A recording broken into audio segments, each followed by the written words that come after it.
How does communism address the concept of class struggle? If you're curious about how communism tackles the idea of class struggle, you're about to dive into a fascinating topic. Let's break it down step by step. Communism, as envisioned by Karl Marx, sees class struggle as the core of all social and historical development. Marx believed that the history of all societies is essentially the history of class struggles. This means that throughout history, there have been ongoing conflicts between different classes, with the oppressor and the oppressed constantly at odds. In Marx's theory, classes are defined by their relationship to the means of production. There are primarily two classes: the bourgeoisie, who own the means of production like factories and machinery, and the proletariat, who sell their labor for wages.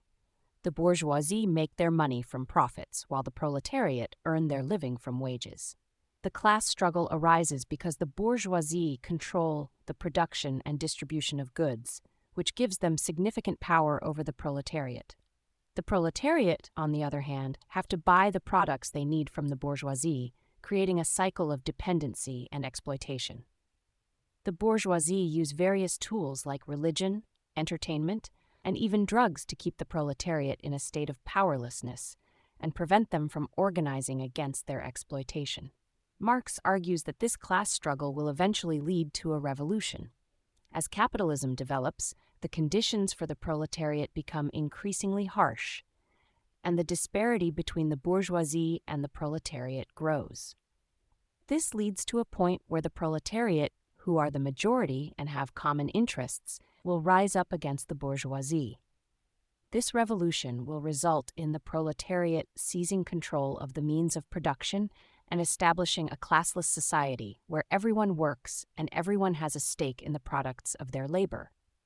In a communist society, the idea is to abolish private property, which is seen as the root of class divisions. By making everyone a member of the proletariat, communism aims to create a society where everyone works and has a collective ownership of the means of production. This would eliminate the need for a state, as there would be no classes to protect or oppress.